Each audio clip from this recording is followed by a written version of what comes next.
जय हिंद साथियों। नमस्कार। कैसे आप लोग? आशा करते हैं सही होंगे। हम लोग इलेक्ट्रीशियन ट्रेड में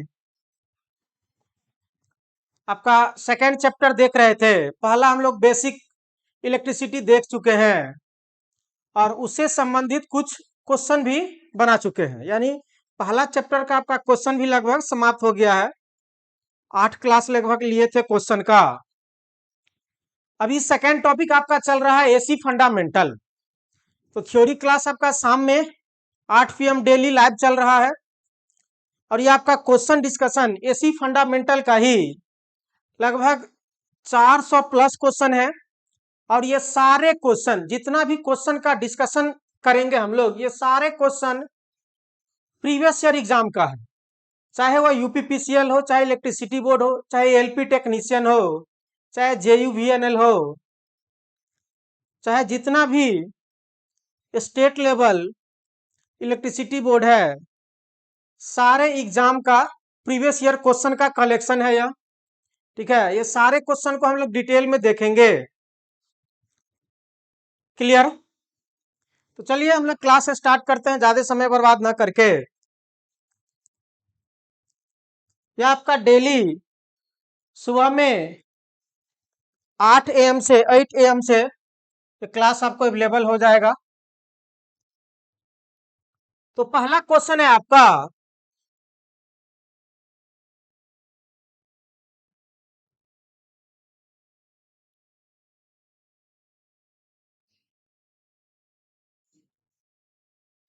क्वेश्चन दिखाई दे रहा है?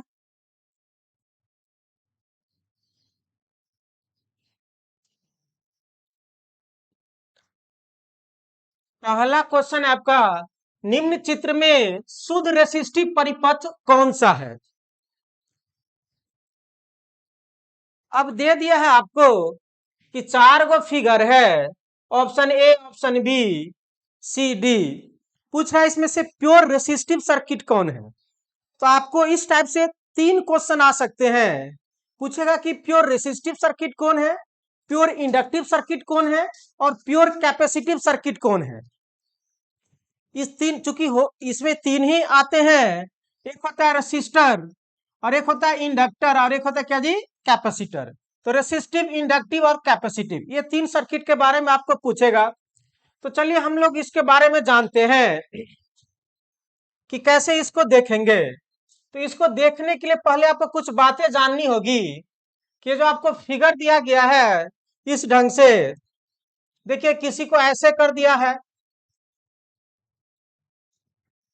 और किसी को इस ढंग से कर दिया है, और ये आपका पैरेलल है। तो ये जानना होगा पहले, ये फिगर में लीडिंग क्या होता है, लैगिंग क्या होता है, आपको इसको पहले जानना होगा, लीडिंग लैगिंग। तब इस क्वेश्चन पे हम लोग आते हैं। तो लीडिंग लैगिंग क्या होगा, जब एसी हम लोग पढ़ेंगे ना, तो एसी में सबसे पहली बात, यदि एसी का समीकरण दिया गया, एसी वोल्टेज या करंट का यदि समीकरण दिया हो, यदि V बराबर आपका Vm साइन ओमेगा टी और प्लस माइनस 5 हो, तो याद रखना आपको कि यदि प्लस वाला रहेगा तो क्या होगा जी, लीडिंग होगा। लीडिंग का मतलब होता है आगे, अग्रगामी। लीडिंग का मतलब क्या होता है जी, आगे, अग्रगामी।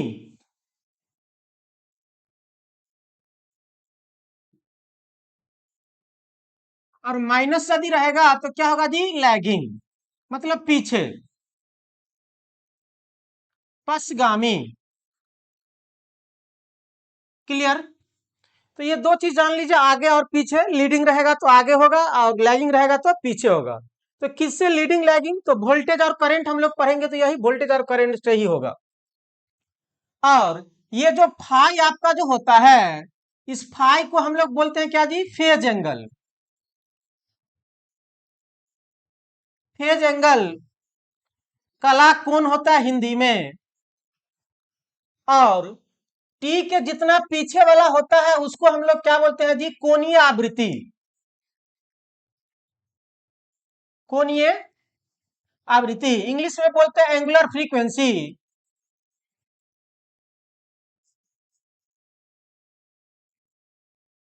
Angular frequency omega equal to होता क्या है 2 पाई एफ। एफ मतलब होता है फ्रीक्वेंसी आवृत्ति, और साइन के जितना पीछे वाला होता है इसी को हम लोग बोलते हैं क्या जी मैक्सिमम वैल्यू। मैक्सिमम वैल्यू अधिकतम मान, हिंदी में अधिकतम मान या शिखर मान।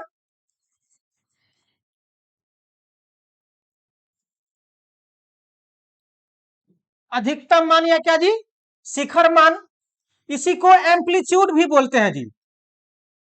इसको क्या बोलते हैं एम्पलीट्यूड,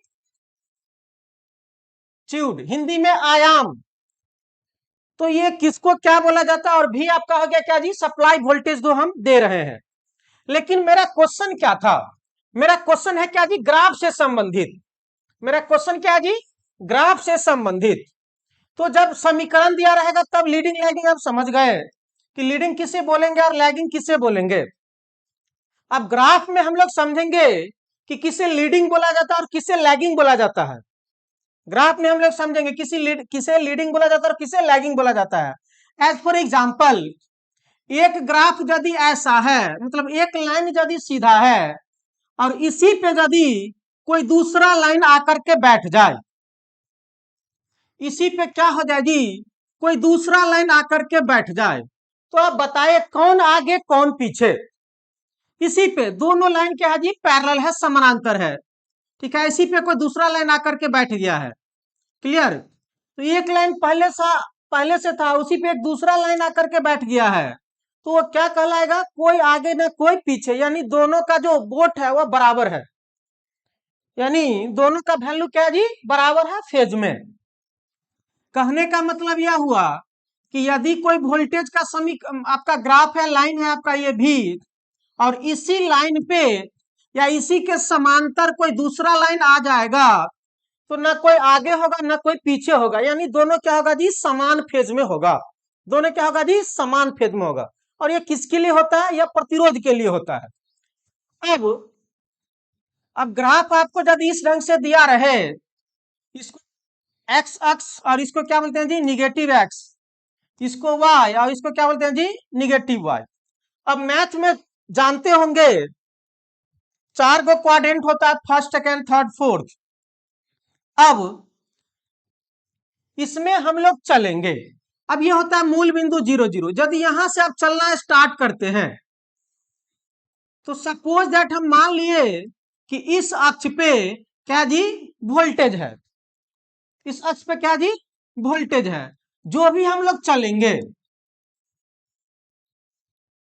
चलना है क्या जी एंटी क्लॉकवाइज,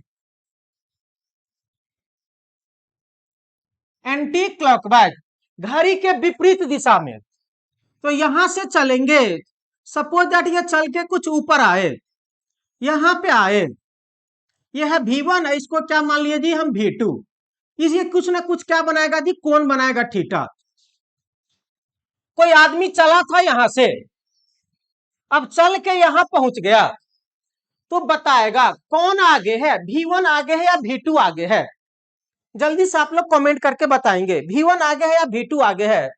तो स्वाभाविक है कोई आदमी यही था और यहां से चलते चलते चलते चलते कोई यहां पहुंचा, इसका मतलब इतना दूरी तय कर लिया, ये आगे चला गया, मतलब क्या जी V2 आगे है, आगे है V1 से।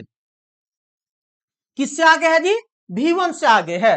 कितना से आगे है V1 से, V1 से V2 आगे है किससे जी V1 से। कितना से तो थीटा से, ये थीटा डिग्री कोण है, थीटा से हम चलेंगे कितना जी एंटी क्लॉकवाइज, हमेशा ध्यान रखना। तो मान लो अब यहां चल के कोई आ गया V3, तो टोटल एंगल अब कितना हो गया 90 डिग्री। टोटल एंगल कितना हो गया जी 90 डिग्री। तो बताओ कौन आगे, V3 आगे है किससे V1 से, कितना डिग्री से 90 डिग्री से। कितना डिग्री से जी 90 डिग्री से। दूसरे शब्दों में यह कह सकते हैं V1 पीछे है किससे जी V3 से, V1 पीछे है क्या जी V3 से। क्लियर। नेक्स्ट आपको दे रहे हैं, ऐसा आपका ग्राफ दिया गया है, इसमें वोल्टेज है, इसमें करंट है, बताएंगे कौन आगे है। तो इसमें कौन आगे, हमेशा चलेंगे क्या जी, एंटी क्लॉकवाइज। तो यहां से हम लोग चलना स्टार्ट करते हैं और ऐसे चलेंगे तो कितना डिग्री है जी, 90 डिग्री है।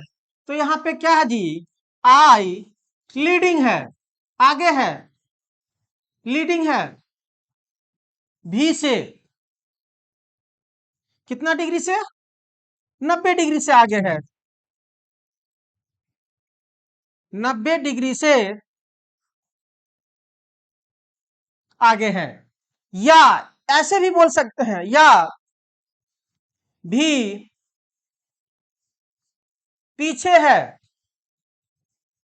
आई से, भी क्या है जी, पीछे है आई से। क्लियर। तो आप लोग ऐसे बनाइए। तो अब आप बताइए, ऐसे है एक, यहां पे आपका मूल बिंदु है, यहां पे आपका वोल्टेज है और यहां पे करंट है, कौन आगे है, चलेंगे एंटी क्लॉकवाइज, ऐसे चलिए, ऐसे चलते चलते यहां तक आ गया आई, ये शुरू में था यहाँ पे वोल्टेज, अब करंट जो है यहां से चलना स्टार्ट किया और चलते चलते आ गया यहां तक, कितना 180 डिग्री चल लिया। तो क्या है, आई आगे है भी से, 180 डिग्री से आगे है। क्लियर। अब इसी में, अब इसी में बोलेगा,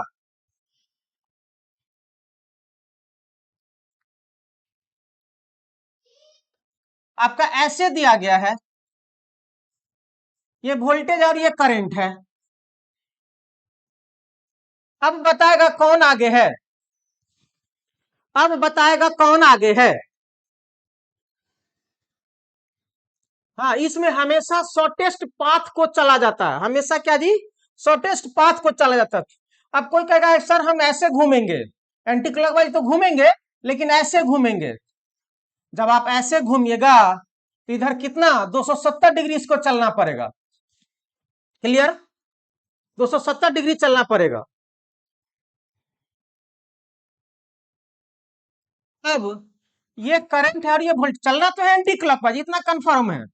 कोई कहेगा सर इसके अनुसार था तो करंट आगे है, अब गलत हो जाएगा। तब हम लोग चलेंगे कैसे, ये वाला तरीका आपका क्या हो जाएगा, गलत हो जाएगा। यदि इसमें करंट है और इसमें वोल्टेज है, इसमें करंट है, तो हम लोग चलेंगे हमेशा एंटी क्लॉकवाइज, शॉर्टेस्ट पाथ को, जो शॉर्टेस्ट पाथ हो। ये 270 डिग्री हो रहा है, इसमें कितना हो रहा है जी, 90 डिग्री हो रहा है।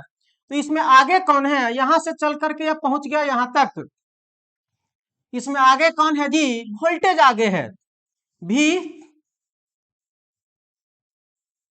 आगे हैं आई से, कितना डिग्री से जी, 90 डिग्री से, कितना डिग्री से जी, 90 डिग्री से। एक क्वेश्चन में बहुत ज्यादा समय दे दिए हैं, कारण यह है क्योंकि आपको लीडिंग लैगिंग समझाना है, लीडिंग लैगिंग समझाना है। तो इतना जान गया कि कौन आगे कौन पीछे। अब आपका ऑप्शन पहले समझ लीजिए, निम्न चित्र में शुद्ध रेसिस्टिव परिपथ कौन सा है, हमें पूछा शुद्ध रेसिस्टिव परिपथ। तो पहला ऑप्शन ए जो है, अब देखिए इसमें आपका वोल्टेज है और इसी में क्या है जी, करंट है, मतलब दोनों एक दूसरे के समांतर है, दोनों में अंतर नहीं है, ये समांतर है, दोनों में अंतर नहीं है, दोनों एक ही फेज में है, समान फेज में है। इस ग्राफ में बताइए, इस ग्राफ में कौन आगे है जी, इसमें भी लीडिंग है और आई क्या है जी, लैगिंग है, पीछे है। इस ग्राफ में कौन है जी, ये आई, आई लीडिंग है और भी क्या है जी, लैगिंग है। तो अब हम तो क्वेश्चन में ऑप्शन समझ गए, और ये क्या है जी, सेम फेज में है, ये क्या है जी, आपका सेम फेज में है। तो निम्न चित्र में से शुद्ध रेसिस्टिव परिपथ कौन सा है। तो अभी हम ऑप्शन के बारे में समझे हैं, तीन गो ऑप्शन क्या है नहीं है, लीडिंग लैगिंग के बारे में। अब आपको तीन ही चीज देता है, एक रेसिस्टर, इंडक्टर, कैपेसिटर। एक रेसिस्टिव सर्किट, एक कैपेसिटिव सर्किट और एक इंडक्टिव सर्किट, तीनों में प्योर लगा देगा तो अब क्या करेंगे। और जब प्योर नहीं रहेगा तो उसके लिए फिर आगे क्वेश्चन आएगा तो देखेंगे। तो इसमें क्या करना है, आपको एक चीज ध्यान में रखना है, सिविल ट्रिक याद रखना है। क्या जी, सिविल, CIVIL, एक ब्रांच का नाम है, जैसे इलेक्ट्रिकल होता है, मैकेनिकल होता है, उसी तरह से सिविल ब्रांच होता है। आप लोग जैसे इलेक्ट्रीशियन हो गया, आपका इलेक्ट्रिकल ब्रांच हो गया, किसी का मैकेनिकल ब्रांच होगा, किसी का सिविल ब्रांच होगा। तो जो इलेक्ट्रिकल का स्पेलिंग है ना, वही सिविल का हम स्पेलिंग लिखे हैं। देखो इतना जानते होंगे, C for capacitor, L for क्या जी, इंडक्टर,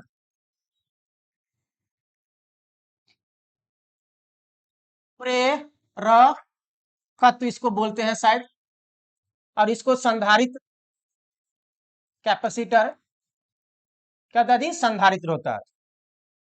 इतना तो आप जानते होंगे। आई मतलब करंट, आई मतलब क्या जी, करंट।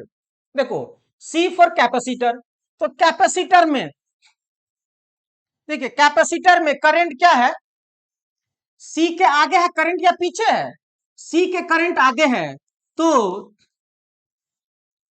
C के आगे है I,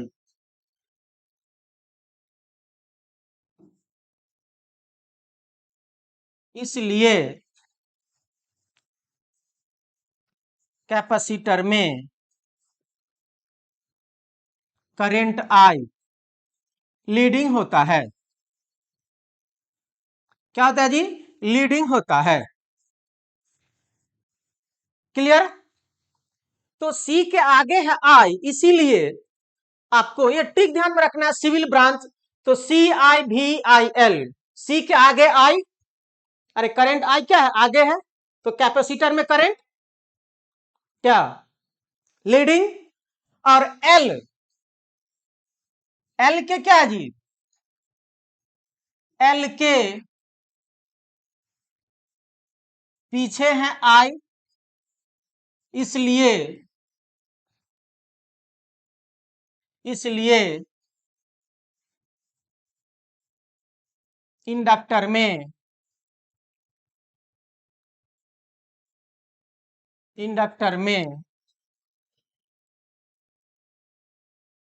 करंट I पीछे मतलब लैगिंग होता है। तो ध्यान रखने का आसान तरीका, सिविल, सी में आई आगे, तो देखो, तो कैपेसिटर में करंट लीडिंग, जब करंट होता है तो ये करंट और एक वोल्टेज, जब करंट लीडिंग हो गया तो वोल्टेज क्या होगा, लैगिंग होगा। इंडक्टर में करंट पीछे है तो करंट क्या हो जाएगा, लैगिंग। जब करंट पीछे हो गया तो वोल्टेज क्या होगा, आगे होगा। दो ही आदमी का तुलना होता है, करंट और वोल्टेज। तो इंडक्टर में करंट पीछे, तो इंडक्टर में जब करंट पीछे तो इंडक्टर का यानी इंडक्टिव सर्किट का करंट लैगिंग, करंट लैगिंग तो वोल्टेज लीडिंग। और ये सब लीडिंग लैगिंग होता है कितना से जी, प्योर में 90 डिग्री से होता है। इसमें होता है क्या जी, प्योर में 90 डिग्री से होता है। क्लियर। तो तीन ही चीज होता है, क्या क्या होता है जी, एक आर होता है, एक एल होता है, और एक क्या होता है जी, सी होता है। तो एल और सी के बारे में जान गए, एल और सी ही आगे पीछे होता है। और आर जो होता है, आर क्या होता है जी, एकदम स्थिर रहता है, वो ना आगे होता है ना पीछे होता है। तो प्योर रेसिस्टिव सर्किट में जो आपका वोल्टेज और करंट होता है, दोनों एक ही फेज में होता है, दोनों सेम फेज में होता है। दोनों क्या होता है जी, सेम फेज में होता है। तो यदि हम लोग कैपेसिटर का बात करेंगे ग्राफ का, तो इसमें करंट क्या है जी, लीडिंग है, तो इसको ऐसे हम लोग बना लेंगे, इसमें वोल्टेज और इसमें क्या जी, करंट, इसमें वोल्टेज और इसमें करंट, तो करंट लीडिंग हो गया, वोल्टेज लैगिंग हो गया। यदि इसका हम लोग बात करेंगे इंडक्टर का, तो इंडक्टर का हम लोग ऐसे बनाएंगे, इसमें आपका करंट क्या होगा जी, लीडिंग होगा, और वोल्टेज क्या होगा जी, सॉरी उल्टा हो गया, ठीक दिए थे वहां, वोल्टेज लीडिंग होगा और करंट क्या होगा जी, लैगिंग होगा। करंट क्या होगा जी, लैगिंग होगा। ये चीज है। और रेसिस्टर में क्या होता है जी, दोनों सेम फेज में, तीन ही चीज होता है रेसिस्टर में, दोनों क्या होता है जी, सेम फेज में होता है। तो हम लोग का क्वेश्चन था कि निम्न चित्र में से शुद्ध रेसिस्टिव परिपथ, शुद्ध रेसिस्टिव परिपथ, तो शुद्ध रेसिस्टिव परिपथ में वोल्टेज और करंट दोनों क्या होता है जी, सेम फेज में होता है। तो ए इज द राइट आंसर हो जाएगा। अब तुम लोग खुद बताओ, इसमें वोल्टेज आगे है, करंट पीछे है, तो ये किसके लिए होगा जी, ये किसके लिए हो जाएगा, शुद्ध इंडक्टिव सर्किट। ये किसके लिए हो जाएगा जी,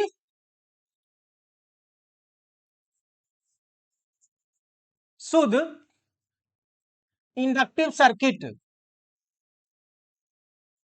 यानी प्योर इंडक्टिव, शुद्ध इंडक्टिव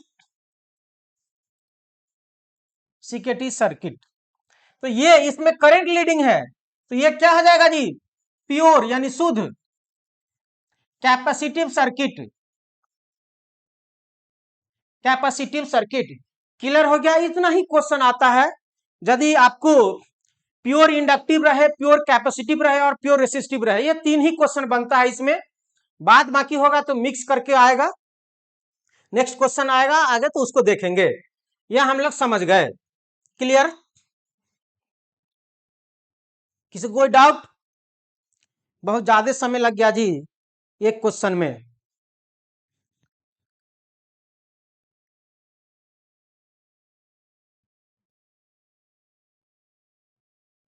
चलिए नेक्स्ट क्वेश्चन देखते हैं। फिर इस क्वेश्चन में भी वही लीडिंग लैगिंग वाला बात आ गया, समझाने वाला ही बात आ गया। अब आप इससे खुद देख के बता सकते हैं, ये ग्राफ से संबंधित है। अब ग्राफ में कौन लीडिंग होगा कौन लैगिंग होगा इसके बारे में हम लोग जानते हैं। यदि आपको ऐसे दे दिया गया हो ग्राफ, तब इसमें समझेंगे कौन लीडिंग होगा कौन लैगिंग होगा। वैसे इसको बहुत आसान है, जहां से ये स्टार्ट हुआ है दोनों एक ही जगह से स्टार्ट हुआ है और दोनों एक ही जगह पे जाके मिला है, स्टार्टिंग बिंदु और दोनों का एंडिंग यानी समाप्त बिंदु एक ही जगह है। तो ये क्या कहलाएगा जी, दोनों समान फेज में कहलाएगा, एक वोल्टेज और एक क्या जी, करंट है। चलिए इसके बारे में हम लोग जानते हैं कि ग्राफ में कौन आगे कौन पीछे।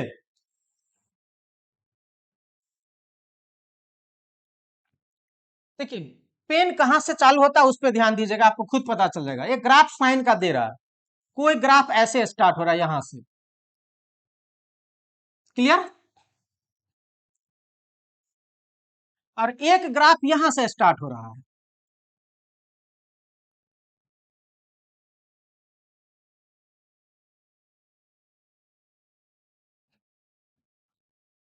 यह मान लो क्या है जी, वोल्टेज है।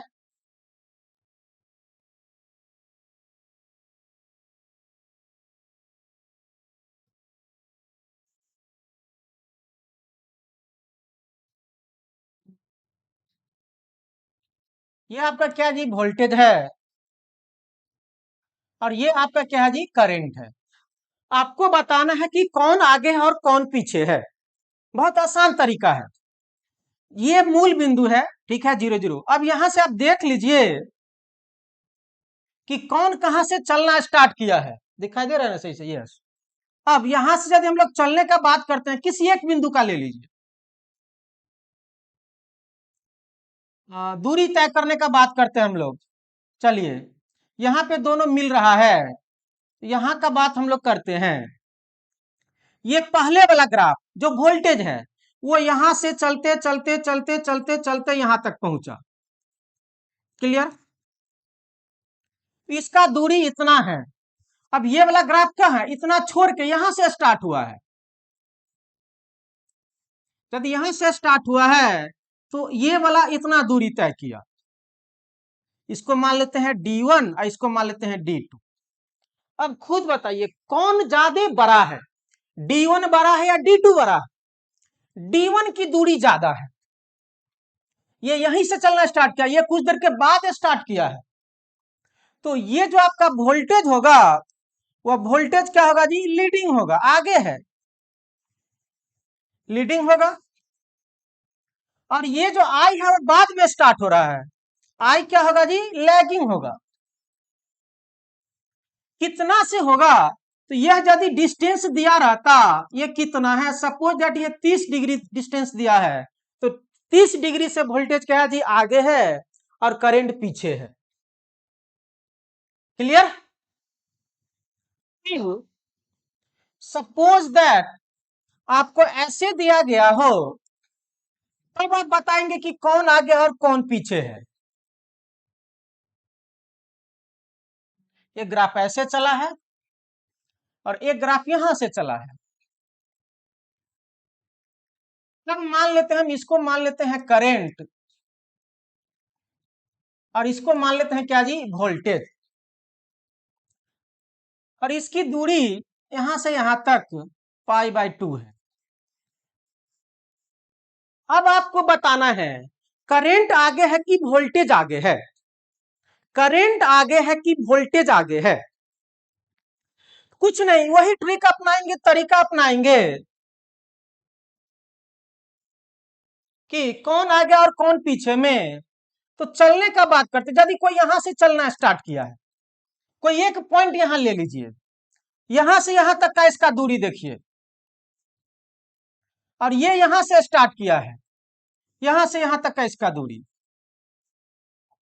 इसको यदि D1 है, इसको यदि D2 मानते हैं, तो D1 वाला दूरी दूरी क्या है जी, ज्यादा है। तो कहने का मतलब ये हुआ कि करंट आपका आगे है, करंट लीडिंग है, और वोल्टेज क्या है जी, पीछे है, यानी वोल्टेज लैगिंग है। कितना से, तो π/2 से। जब आपको इस तरह से ग्राफ दिया रहे तो आपको बता देना है कि कौन आगे है और कौन पीछे है। तो बहुत आसान तरीका, बहुत आसान तरीका, आप ग्राफ पहले चेक करेंगे कि कहां से स्टार्ट हो रहा है। जो ग्राफ पहले चला है वह लीडिंग होगा। तो इसमें से सबसे लेफ्ट साइड से, लेफ्ट साइड से हम लोग देखेंगे तो सबसे पहले यह ग्राफ चला तो यह लीडिंग हो गया। ये वाला ग्राफ कुछ देर के बाद चला। सपोज दैट तीसरा कोई ग्राफ रहता, तीसरा कोई ग्राफ रहता जो यहां से स्टार्ट हुआ हो, ये मान लेते हैं फाइव, तो ये क्या होता जी, ये दोनों से लैगिंग होता। फाइव जो है वोल्टेज से भी, करंट से भी पीछे है। क्लियर? अब आपको हम नेक्स्ट क्वेश्चन दे रहे हैं, अब इसमें बताइए कि कौन आगे है कौन पीछे है। कोई यहां से ऐसे चलना स्टार्ट किया है और इसी पे, इसी बिंदु पे कोई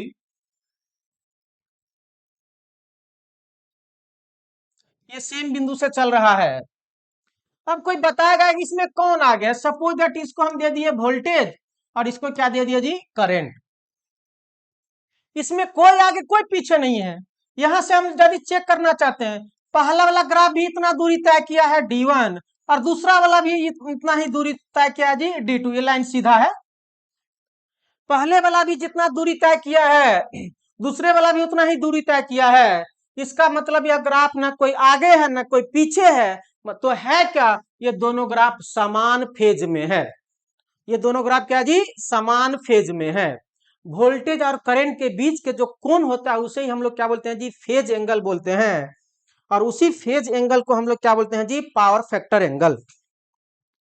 क्लियर? अब बात समझ में आ गई?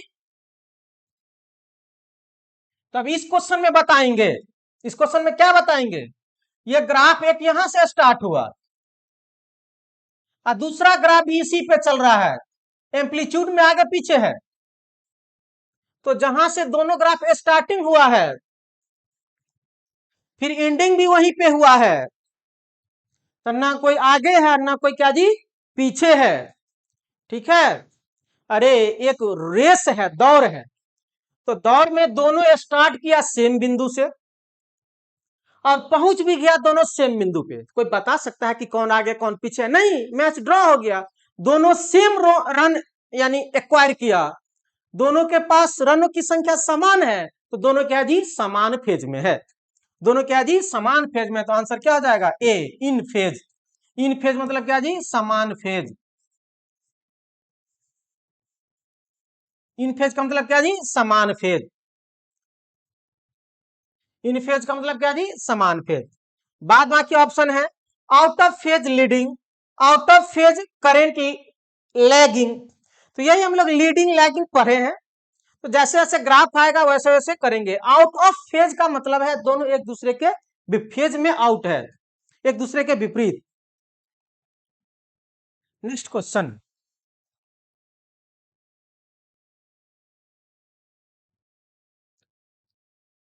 चले यही क्वेश्चन हम लोग बार बार देखे हैं और इसको बनाए हैं ना जी।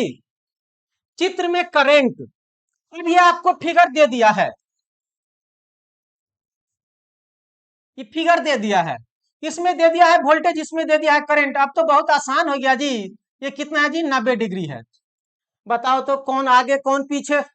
चलते हैं कैसे, एंटी क्लॉकवाइज, एंटी क्लॉकवाइज चल दिए, शॉर्टेस्ट पाथ इसी में चलना है। इसमें तो आपको वैल्यू भी फिक्स कर दिया कि इसी के अंदर चलना है। बताइए कौन आगे, वोल्टेज आगे, भी आगे, मतलब क्या जी, लीडिंग। और ये क्या जी, पीछे, मतलब क्या जी, लैगिंग। अब ऑप्शन खोजो, वोल्टेज से लैग कर रही है, करंट जो है वोल्टेज से क्या कर रहा है जी, लैग कर रहा है, बिल्कुल सही है। वोल्टेज से लैग कर रही है, वोल्टेज से लीड कर रहा है, नहीं वोल्टेज से लीड नहीं कर रहा है। दोनों समान है, दोनों असमान है, तो राइट आंसर क्या हो जाएगा, ए। राइट आंसर क्या हो जाएगा जी, ए। जल्दी से कोई बताएंगे सही है कि नहीं सही है, बताएंगे सही है कि नहीं सही है। क्लियर है जी। चित्र में करंट क्या कर रहा है, पीछे है वोल्टेज से, कितना डिग्री से, 90 डिग्री से। अब आपको कभी भी फिगर दे देगा, इसमें कोई इलेक्ट्रिकल का जरूरत था, किसी इलेक्ट्रिकल का जरूरत नहीं था, मैथ का जरूरत है।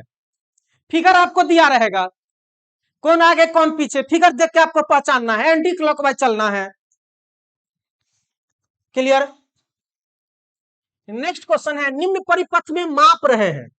ये आपको एक सर्किट दे दिया गया, आपको सर्किट ध्यान में रखना होगा। क्या सर्किट ध्यान में रखना होगा कि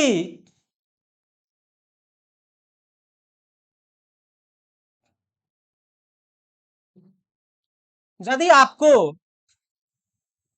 ऐसा सर्किट दिया रहे,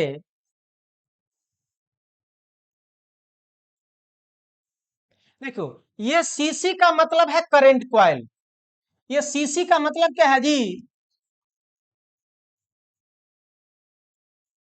करंट कॉइल। सीसी का मतलब क्या है, करंट कॉइल। ये भी पर क्या है जी, वोल्ट मीटर।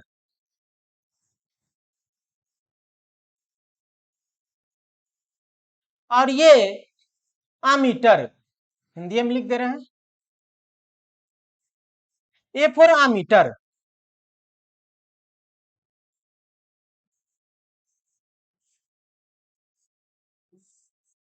यहां आपका सप्लाई दिया रहेगा,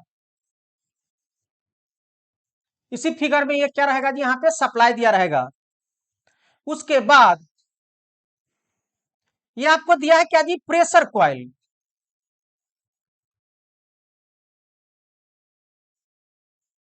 और यहां पे क्या लगा देगा आपको, लोड।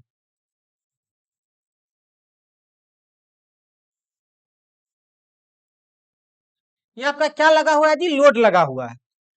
तो कहता है कि ये जो सर्किट है ये कैसा सर्किट है, ये आपका क्या है जी, पीसी मतलब प्रेशर कॉइल। प्रेशर कॉइल मतलब जो वोल्टेज, प्रेशर कॉइल क्या जी, वोल्टेज मेजर कर रहा है, और करंट कॉइल क्या कर रहा है, करंट मेजर कर रहा है। तो ये करंट मेजर कर रहा है, ये वोल्टेज मेजर कर रहा है, और साथ में लोड लगा हुआ है।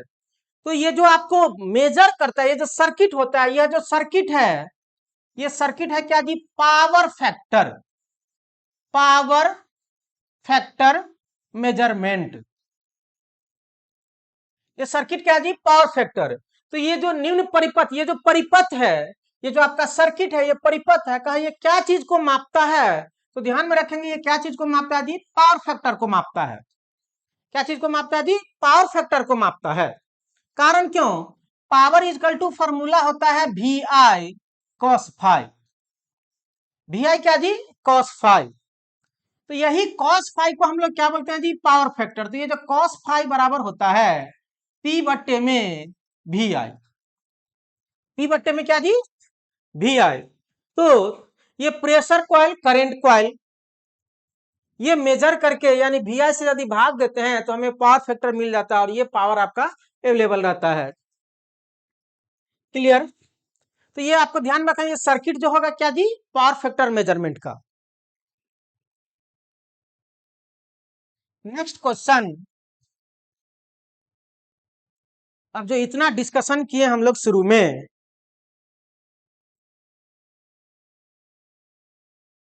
उसी पे आधारित एक आ गया LC। हम लोग तीन गो शुद्ध परिपथ देखे हैं। एक होता था शुद्ध रेसिस्टिव परिपथ, दूसरा होता है शुद्ध इंडक्टिव परिपथ, और तीसरा होता है शुद्ध कैपेसिटिव परिपथ। ये रेसिस्टिव, ये इंडक्टिव और ये कैपेसिटिव, तीन परिपथ होता है, रेसिस्टिव, इंडक्टिव, कैपेसिटिव। ये शुद्ध हो गया अलग अलग। अब इसी तीनों को यदि मिला देंगे तो L को यदि C से मिला दिए, ये L, ये शुद्ध L है, और ये क्या जी, शुद्ध C है। दोनों शुद्ध है, अलग अलग। मान लो एक दूध है, एक पानी है, तो पानी अपना प्योर हो गया और ये दूध ये प्योर है। लेकिन जब दोनों को मिला देंगे तो क्या बन जाएगा जी, अशुद्ध बन जाएगा। क्या बन जाएगा जी, अशुद्ध बन जाएगा। पानी का प्योर पानी नहीं रह जाएगा और दूध भी प्योर दूध नहीं रह जाएगा, दोनों में मिलावट हो जाएगा। पानी में दूध मिल जाएगा, दूध में पानी मिल जाएगा, बात एक ही बात है ना। चलो कोई बात नहीं है।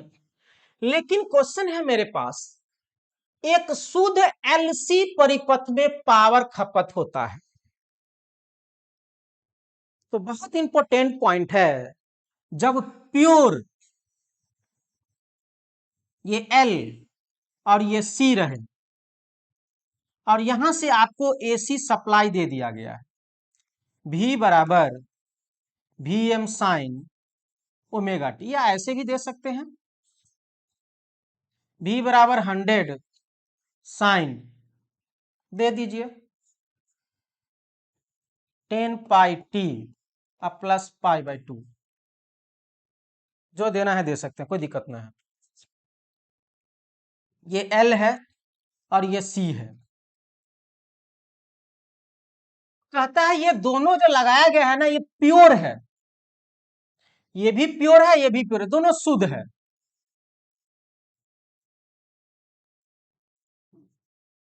दोनों क्या जी, शुद्ध है। तो एक चीज याद रखेंगे आप लोग कि पावर जो खपत करता है, पावर जो डेसिपेट करता है ना, वह केवल प्रतिरोध करता है, रेसिस्टिव करता है। इंडक्टर और कैपेसिटर पावर डेसिपेट नहीं करता है, ऊर्जा को विमुक्त नहीं करता है। कहने का मतलब यह हुआ, आपको लाइट देगा, हीट देगा, रोशनी देगा, ये सारा जितना भी देता है ये सब रेसिस्टिव देता है, प्रतिरोध देता है। आपको इंडक्टर और कैपेसिटर नहीं देता। हाँ, जब मिलावट रहेगा तो फिर देगा, शुद्ध में नहीं देता है। जब प्योर इंडक्टिव रहे, प्योर कैपेसिटिव रहे, तो इसमें जो होता है इसका XL रिएक्टेंस और इसको क्या होता है जी, XC, ये दोनों बराबर हो जाता है और फाइनली वैल्यू क्या हो जाता है जी, 0 हो जाता है। तो याद रखना है, ध्यान रखना है कि शुद्ध LC परिपथ में जो पावर खपत होता है वह क्या होता है जी, 0 होता है, शून्य होता है। पावर खपत क्या होता है जी, शून्य होता है, 0 होता है। इसका रीजन क्या है, कारण क्या है, क्यों पावर खपत शून्य होता है, क्यों पावर खपत क्या होता है जी, शून्य होता है, जान लीजिए। अभी जस्ट हम लोग क्या पढ़े हैं, अभी जस्ट हम लोग क्या पढ़े हैं, सिविल कैपेसिटर में करंट क्या जी, आगे। तो यदि हम लोग कैपेसिटर का यदि हम लोग फेजर डायग्राम ड्रॉ करेंगे, ये करंट हो जाएगा, ये वोल्टेज होगा, और इसके बीच जो एंगल होगा फाई बराबर कितना होगा, 90 डिग्री। ये शुद्ध हो गया, शुद्ध सी।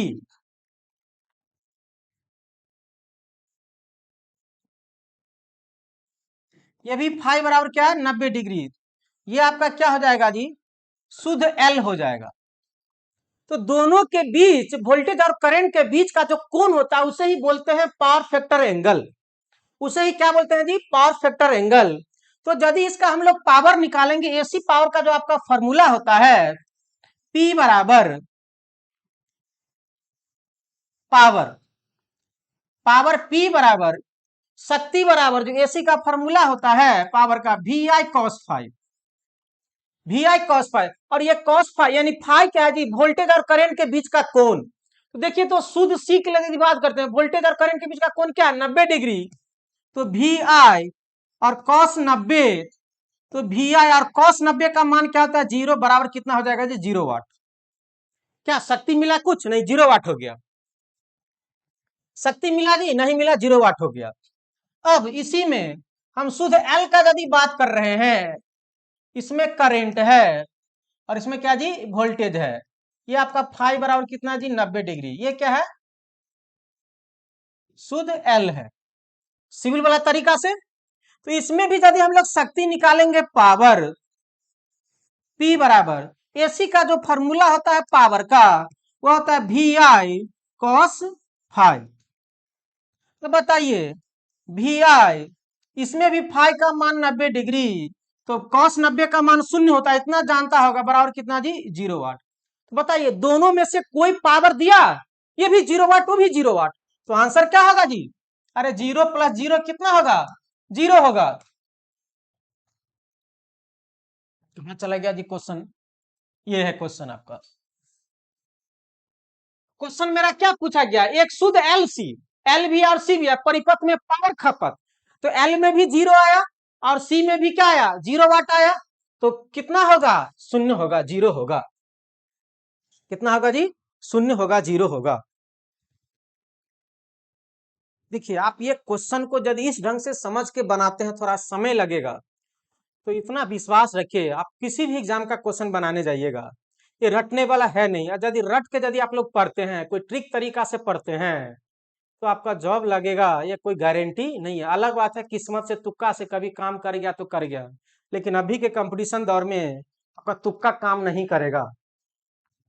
ठीक है, यही कारण है कि जब एलपी टेक्नीशियन की वैकेंसी थी, तो 80-90 नंबर लाया है आपका नॉन टेक में, और ट्रेड में पास करना अनिवार्य था, क्वालिफाइंग था, तो सब क्या किया जी, ट्रेड में फेल करते गए। यही कारण है, बहुत कम नंबर वाले जो सब ट्रेड में पास किया, उस सबका जॉब हो गया। 90% जो ट्रेड में पास किया उसका जॉब हो गया जी, 10% ऐसा है जो ट्रेड में पास करने के बाद जॉब नहीं हुआ है। अब समझो, ट्रेड में केवल पास कर गया और 18 नंबर आया है, 22 नंबर आया, 23 नंबर आया, उस सबको हो गया, यानी जो सबसे मिनिमम क्राइटेरिया होता है। क्लियर, तो ये क्वेश्चन आपका बन गया। नेक्स्ट, कहां चले गए हम लोग, अब है इंडक्टेंस की इकाई हेनरी है, तब इंडक्टिव रिएक्टेंस की इकाई क्या होगा। अभी जस्ट हम लोग पढ़े हैं क्या जी, अरे इसी को इंडक्टेंस,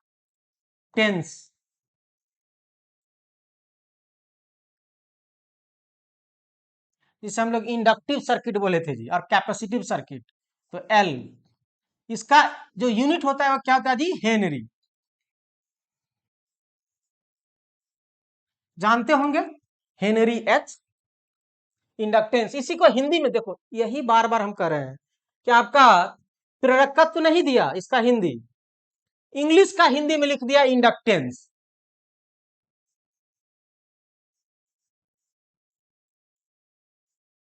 यही इंडक्टेंस। तो कहा जब इंडक्टेंस की इकाई हेनरी होती है, तो कहा इंडक्टिव रिएक्टेंस की इकाई क्या होगी। तो बहुत आसान ट्रिक तरीका याद रखो ध्यान में, यहां रिएक्टेंस लग गया ना, ध्यान रखना, जब रिएक्टेंस लग गया ना, तो रिएक्टेंस ये होता है इसका, यदि इंग्लिश का, तो रिएक्टेंस में आर लग गया, याद रखना, यह आर, ये आर मतलब क्या जी, प्रतिरोध, और प्रतिरोध का मात्रक क्या होता है जी, ओम। हो गया। तो इसमें तीनों को चीज होता है, क्या क्या होता है जान लो। एक तो होता है प्रतिरोध, अलग से बता दे रहे हैं, एक आप लोग जानते हैं जी प्रतिरोध, आर रेसिस्टेंस ना होता है जी इंग्लिश में, इसी का मात्रक क्या होता है, ओम होता है। दिखाई दे रहा है ना जी,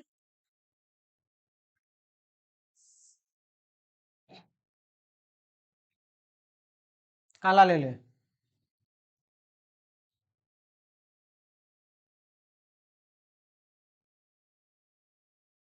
प्रतिरोध, रेसिस्टेंस, आर, इसका मात्रक क्या जी? ओम। यही होता है। क्लियर। अब ये होता क्या है? इंडक्टेंस। इंडक्टेंस एल, मात्रक क्या था जी? हेनरी।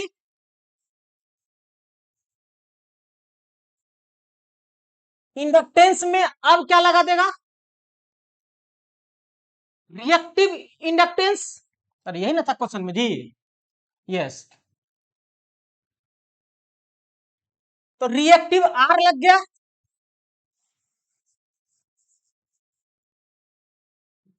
रिएक्टिव,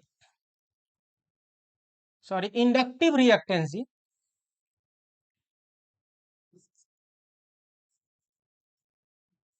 तो देखो इंडक्टर वाला पार्ट रह गया इंडक्टिव, इसमें लग गया क्या? रिएक्टेंस। इसको होता है एक्सएल। इसका जो फॉर्मूला क्या होता है जी? 2πfl, ये होता है फॉर्मूला। इसका जो मात्रक होता है ये क्या होता है जी? ओम होता है।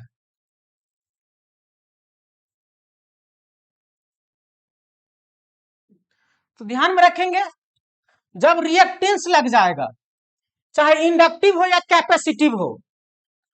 अब आपको इसी तरह से कैपेसिटिव रिएक्टेंस पूछ दे, कैपेसिटिव रिएक्टेंस क्या होता है जी? HC। इसका फॉर्मूला होता है 1/2πfc।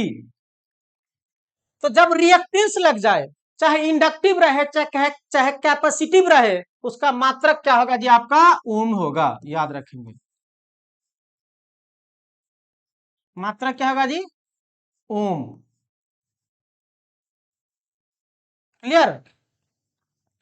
तो आपको यदि पूछा है यहां पे क्वेश्चन, क्या क्वेश्चन पूछा है? इंडक्टेंस की इकाई, इंडक्टेंस मतलब क्या जी? एल, इकाई हेनरी है, तब इंडक्टिव रिएक्टेंस, इंडक्टिव रिएक्टेंस मतलब क्या जी? एक्सएल। जब ये रिएक्टेंस लग गया तो मात्रक क्या हो जाएगा जी? ओम। तो ओम मात्रक किस में है जी? बी में है। इसी तरह से यदि क्वेश्चन में रहता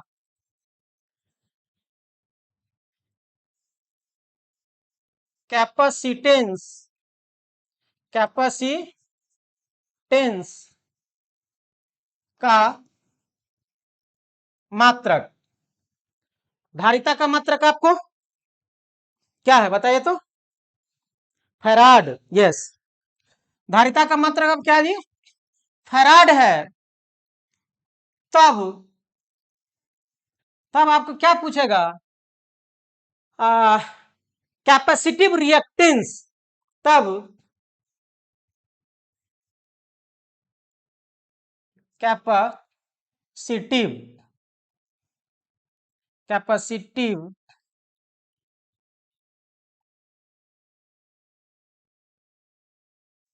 रिएक्टेंस।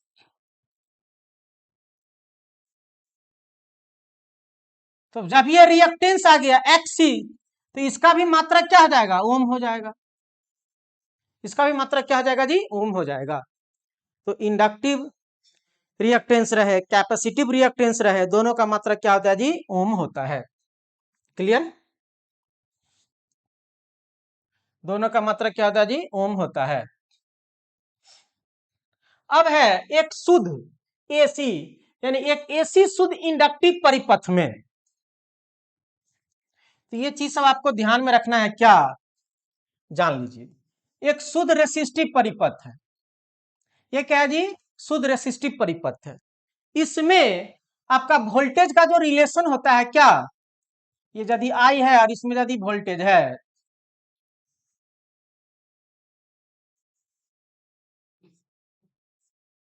इसमें जो वोल्टेज का रिलेशन होता है क्या होता है? V बराबर IR। उसी ढंग से आपको यहां पूछा है एसी शुद्ध इंडक्टिव परिपथ में वोल्टेज का समीकरण कौन है? तो जब शुद्ध इंडक्टिव परिपथ हो जाए इस ढंग से, ये प्योर इंडक्टिव परिपथ है, तब जब इसमें वोल्टेज हो और करंट हो, स्मॉल आई ही देते हैं, इसमें एल है, ये इंडक्टर है, ये प्रतिरोध है, ये भी एक प्रकार का प्रतिरोध समझिए। तब पूछता है इस वोल्टेज का, तब पूछता है इसमें वोल्टेज का समीकरण कौन है? तो जिस तरह से V बराबर IR है, तो इसमें भी लिखेंगे V। क्लियर? देखो ये R किसके तुलना में? L के तुलना में, तो क्या लिख देंगे जी? L। और इसमें करेंट, तो करेंट को जो इसमें लिखना है डिफरेंशिएशन में लिखना है di/dt। ध्यान में रखेंगे, जो इंडक्टर और कैपेसिटर में जो आपको वोल्टेज का इक्वेशन होता है वह यह होता है, यानी यहां इसको ऐसे भी लिख सकते हैं RI, इसलिए इसको तुलना करेंगे ऐसे, V बराबर L di/dt, V बराबर L di/dt, V बराबर L di/dt। ये किसके लिए हो गया जी? इंडक्टर के लिए हो गया। क्लियर? तो बहुत समय लगने के बाद केवल क्वेश्चन हुआ कितना जी? 7 गो। ठीक है, तो रहने देते हैं, नेक्स्ट क्लास में धीरे धीरे टाइम आपको कम लगेगा जब आप कुछ सीख जाइएगा तब। अभी आपका शुरू से स्टार्ट किए हैं, बिगिनिंग से स्टार्ट किए, इसीलिए आपको समय ज्यादा लग रहा है। क्लियर?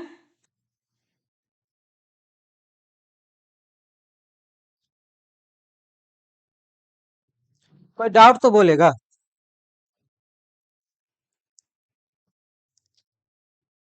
ठीक है, मिलते हैं नेक्स्ट क्लास में।